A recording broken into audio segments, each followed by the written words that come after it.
Hello friends, स्वागत है आपका सिलेक्शन ऑडिट में। दोस्तों, करेंट अफेयर के सीरीज का आज का जो हमारा वीडियो होगा 21 मार्च से संबंधित मोस्ट इम्पोर्टेंट 5 करेंट अफेयर पे हम लोग चर्चा करेंगे पूरी व्याख्या के साथ। जो कि आपके एग्जाम बीपीएससी एग्जाम की तैयारी कर रहे हैं, केवीएस, DSSS या कोई भी प्रतियोगिता परीक्षा की आप तैयारी कर रहे हैं, तो आपके लिए यह करेंट अफेयर बहुत ही महत्वपूर्ण होने वाला है। चलिए, प्रतिदिन हम आपके लिए सुबह top 5 most important current affair question solve कराते हैं। तो आइए आज का पहला क्वेश्चन देखते हैं, जो कि बहुत ही इंपॉर्टेंट है। हाल ही में केंद्र सरकार ने किसके सहयोग से, देखिए, चंद्रयान 5 मिशन को भी अभी तो 3 लॉन्च हुआ है, 4 बाकी है, तब तक चंद्रयान 5 मिशन को क्रियान्वयन करने हेतु मंजूरी दी है। यानी कि कौन से, तो स्पेस एक्स यानी भारत ने किसके साथ सहयोग से किया है? रॉसकॉस्मोस, नासा, जाक्सा यानी कि जापान स्पेस एजेंसी। तो देखिए, इसका जो राइट आंसर हो जाएगा बिल्कुल ऑप्शन डी, यानी कि जाक्सा, जापान स्पेस एजेंसी के सहयोग से यानी कि साथ मंजूरी करके भारत ने चंद्रयान 5 मिशन को क्रियान्वयन मंजूरी दिया हुआ है। और ये लॉन्च कब होगा, इसका उद्देश्य कब रखा है? 2035 में, याद रखिएगा। वहीं चंद्रयान 5 की बात करें, चंद्रयान 4 की बात करें तो उसका उद्देश्य कब है? 2027 में। आइए व्याख्या में पूरा लिखा होगा, उसमें हम देखते हैं। चंद्रयान 5 मिशन को इसरो, भारत की जो स्पेस एजेंसी है इसरो, और जापान की अंतरिक्ष एजेंसी जाक्सा के सहयोग से क्रियान्वयन किया जाएगा। इंपॉर्टेंट है। घोषणा हुआ है, इसरो के चेयरमैन एस सोमनाथ ने इस मिशन को मंजूरी दी है। चंद्रयान 4 मिशन की बात करें तो 2007 में प्रस्तावित है, याद रखिएगा, 2027 में। उद्देश्य क्या है? जो चंद्रयान 4 होगा, चंद्रमा की मिट्टी के नमूने पृथ्वी पर ले आना। यानी कि इस बार जो चंद्रयान 4 जाएगा 2027 में, वो चंद्रमा की मिट्टी के नमूने लेकर पृथ्वी पर आएगा। तो ये आपका बहुत ही इंपॉर्टेंट क्वेश्चन है। चलिए, ऐसे ही सारे क्वेश्चन का हम पूरी एक्सप्लेनेशन के साथ चर्चा करेंगे। हाल ही में इटली में आयोजित विशेष शीतकालीन ओलंपिक खेलों में भारत ने कितने पद जीते हैं? यानी कि जो इटली में आयोजित हुआ है शीतकालीन ओलंपिक खेल, उसमें भारत ने कितने पदक जीता है? 23 पदक, 33 पदक, 43 पदक, 53 पदक। तो इसका राइट आंसर हो जाएगा ऑप्शन बी, 33 पदक। यानी कि भारत ने कुल 33 पदक जीते हैं, जिसमें अगर मैं बात करूं 8 गोल्ड मेडल है, याद रखिएगा, वहीं 18 सिल्वर मेडल है, 7 ब्रॉन्ज मेडल है। इसके अलावा बात करूं तो आयोजन कहाँ हुआ था? स्थल इटली में हुआ था, होस्ट इटली कर रहा था। अगर समय की बात करूं यानी कि डेट की मैं बात करूं तो 8 से 15 मार्च के बीच इसका आयोजित किया गया। कौन सा संस्करण था? तो ये 12वां संस्करण था। भारत ने कुल 33 पदक जीते, याद रखिएगा। इंपॉर्टेंट सारा पॉइंट आपके लिए क्या है? इंपॉर्टेंट है। चलिए नेक्स्ट क्वेश्चन देखते हैं। नेक्स्ट क्वेश्चन जो कि क्वेश्चन नंबर 3 होने वाला है। ज्यादा क्वेश्चन नहीं है, देखिए क्वेश्चन की संख्या कम है, क्वांटिटी कम है, लेकिन ये क्वालिटी वाला सीरीज है, ध्यान रखिएगा। हाल ही में 128 नए चंद्रमा के साथ सर्वाधिक 274 चंद्रमा वाला ग्रह कौन सा बना है? यानी कि आपको पता है कि सबसे ज्यादा अगर चंद्रमा यानी कि उपग्रह की बात करूं तो पृथ्वी का था, लेकिन अब यह रिकॉर्ड टूट गया है और यह रिकॉर्ड चला गया है शनि ग्रह के पास।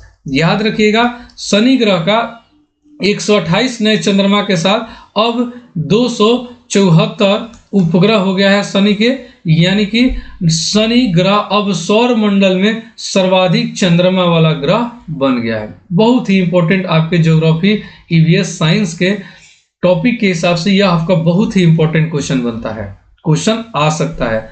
128 नए चंद्रमा जोड़े जाने के बाद अब इसमें कुल 274 चंद्रमा है। पहले बृहस्पति यानी कि जुपिटर के पास सबसे अधिक चंद्रमा 95 थे। यानी कि बृहस्पति के पास टोटल कितने उपग्रह थे? 95 थे, जो कि नंबर 1 पे था। लेकिन अब यह रिकॉर्ड शनि ग्रह के पास चला गया है। इंपॉर्टेंट क्वेश्चन है, याद रखिएगा। 4 नंबर क्वेश्चन है जो कि इंपॉर्टेंट है। हाल ही में 15वीं सीनियर महिला हॉकी इंडिया राष्ट्रीय चैंपियनशिप का खिताब किसने जीता है? भारत देश के अंदर एक आयोजित किया जाता है हॉकी का टूर्नामेंट, कौन सा? सीनियर महिला हॉकी इंडिया राष्ट्रीय चैंपियनशिप। याद रखिएगा, इंपॉर्टेंट है ये। कौन सा संस्करण था? 15वां संस्करण था। इसमें कौन विजेता रहा है? तो आपका झारखंड विजेता रहा है। याद रखिएगा, झारखंड और आपका हरियाणा के बीच ये आयोजित किया गया था, जिसमें झारखंड ने जीता है। आइए देखते हैं पूरी व्याख्या के साथ।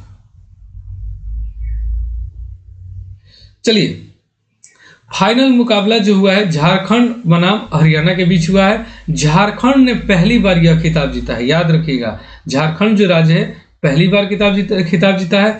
हरियाणा उप विजेता यानी कि रनअप रहा है। प्रतियोगिता का आयोजन जो किया गया पंचकुला जो कि हरियाणा में है वहां पे किया गया। पहली बार यह जो चैंपियन खेला गया था यानी कि पहला जो संस्करण था इसका 2011 में आयोजित हुआ था, जिसमें इंडियन रेलवे विजेता रही थी। याद रखिएगा, यहां से आपका जीएस का क्वेश्चन बन जाता है। चलिए, स्टैटिक्स का क्वेश्चन बनता है। 5 नंबर क्वेश्चन देखते हैं जो कि आखिरी क्वेश्चन होगा। हाल ही में राष्ट्रीय टीकाकरण दिवस 2025 कब मनाया गया है? यानी कि हर साल टीकाकरण दिवस मनाया जाता है, कब मनाया गया? तो इसका राइट आंसर हो जाएगा आपका ऑप्शन डी, 16 मार्च को। याद रखिएगा, 16 मार्च को हर वर्ष राष्ट्रीय टीकाकरण दिवस मनाया जाता है। आइए इससे संबंधित सारा क्वेश्चन, महत्वपूर्ण क्वेश्चन को हम लोग व्याख्या करते हैं। राष्ट्रीय टीकाकरण दिवस यानी कि नेशनल वैक्सीनेशन डे हर साल 16 मार्च को मनाया जाता है। याद रखिएगा, यह दिवस 1995 में भारत में पल्स पोलियो अभियान के तहत शुरू किया गया था। ये पॉइंट आपके लिए बहुत ही इंपॉर्टेंट है। कब स्टार्ट किया गया था? 1995 में। क्यों किया गया था? पल्स पोलियो अभियान के तहत शुरू किया गया था। इस दिन पोलियो उन्मूलन और टीकाकरण के महत्व और जागरूकता फैलाई जाती है।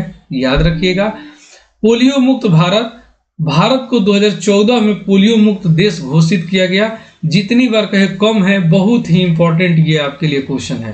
कहीं ना कहीं इसको नोट जरूर कर लीजिएगा कि पोलियो मुक्त भारत कब बना? 2014 में। पोलियो से मुक्त देश घोषित हुआ 2014 में। याद रखेगा, इंपॉर्टेंट है। वहीं अगर मैं चेचक की बात करूं, जिसको स्मॉल पॉक्स कहा जाता है, यानी कि चेचक उन्मूलन, भारत में 1977 ईस्वी में चेचक खत्म कर दिया गया था। याद रखिएगा। पोलियो से टीकाकरण से संबंधित एक मिशन है, मिशन इंद्रधनुष। यह मिशन 25 दिसंबर 2014 को शुरू किया गया था, ताकि 2020 तक 90% टीकाकरण कवरेज हासिल किया जा सके। याद रखिएगा, ये जो मिशन है इंपॉर्टेंट मिशन है। तो ये आज के हमारा करेंट अफेयर का मोस्ट 5 करेंट अफेयर का क्वेश्चन था, पूरी व्याख्या के साथ। यानी कि उस टॉपिक से संबंधित जितने भी जीके जीएस के क्वेश्चन स्टैटिक्स के बन जाते हैं, सारे क्वेश्चन को हम अपने सीरीज में लाते हैं। प्रतिदिन सुबह आपके लिए करेंट अफेयर का सीरीज चला रहे हैं। तो अगर आप हमारे चैनल से नहीं जुड़े हैं, चाहे आप TRE 4 एग्जाम की तैयारी कर रहे हो, चाहे NTPC रेलवे ग्रुप डी किसी भी एग्जाम की आप तैयारी कर रहे हो, तो आपको यहाँ से बहुत ही मदद मिलने वाला है, क्योंकि क्वेश्चन बहुत ही क्वालिटी वाला रहता है। तो चलिए, यदि आप हमारे चैनल से नहीं जुड़े हैं तो चैनल से जरूर जुड़िए। वीडियो पसंद आया तो वीडियो को लाइक जरूर कीजिएगा। धन्यवाद।